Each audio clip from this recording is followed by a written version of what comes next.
last week on Legally Kidnapped.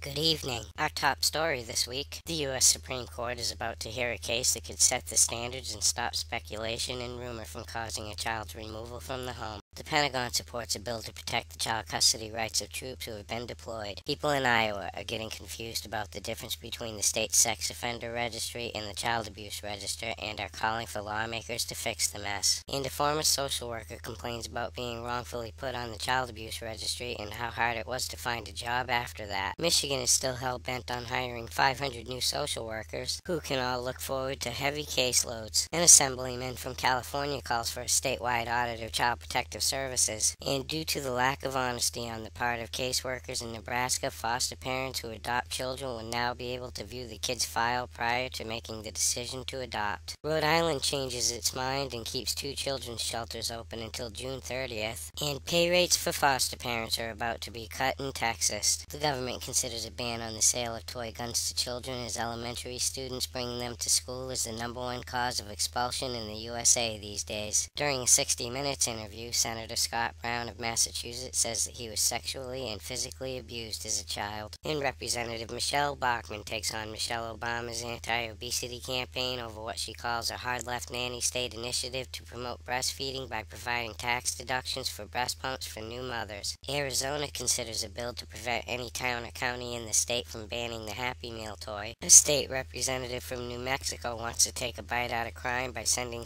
kids on school field trips to prisons. Representative Randy Forbes of Virginia puts forth a bill that would require all federal agencies, contractors, government-sponsored enterprises to use the words mother and father when describing parents rather than parent 1 or parent 2. And a Serbian couple living in the United States gets their charges dropped after a computer tech found bath time photos of their children on their computer and ratted them out to the police, and their kids were thrown into foster care, sparking an international incident. According to a study released by the child advocacy group Children's Rights, 1 in 8 foster children in Oklahoma was abused while in DHS care. DHS responds by claiming that the study was flawed and they have one of the safest foster care systems in the country. In Kentucky, a House committee unanimously passed a bill to create a panel to review the deaths of children in secret, and kids who skip school in Southern California are going to get tracked by mandatory GPS devices as part of a 6-week pilot program to see how it works. The German government is accused of sending children to illegal foster homes in Portugal. In Nigeria, 50 witnesses testified before a child witchcraft panel saying that they are being abused after accusations of witchcraft. And parts for your Apple computers may have been made by underage workers in overseas factories. In Australia, caseworkers lose an 11-year-old foster kid during a trip to Sydney. In Canada this week, protesters in Ontario are calling for more federal oversight of the child protective agencies. A teenager says that Ontario's foster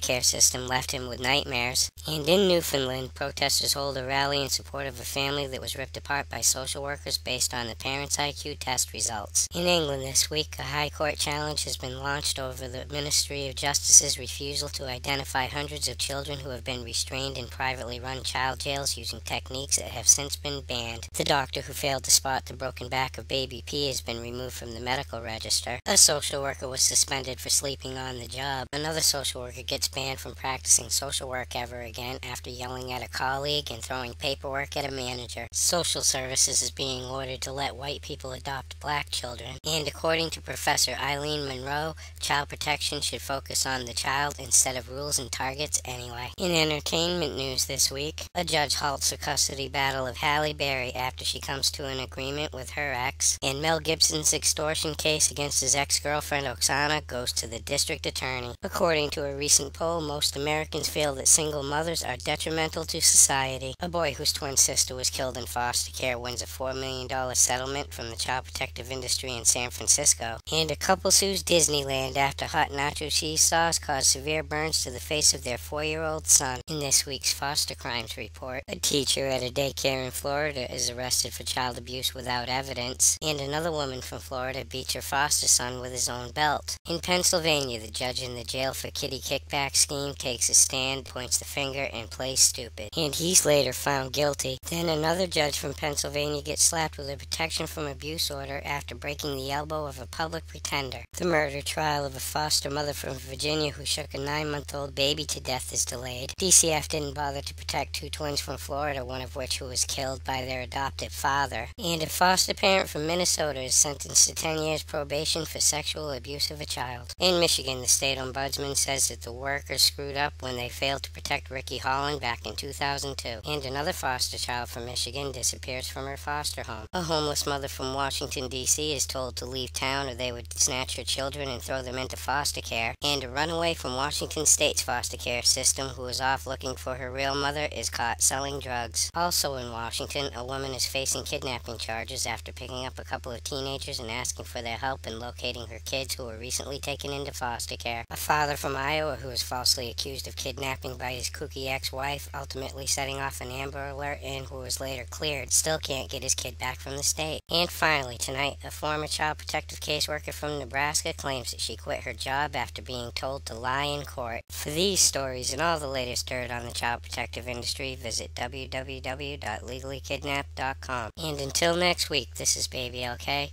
over and out.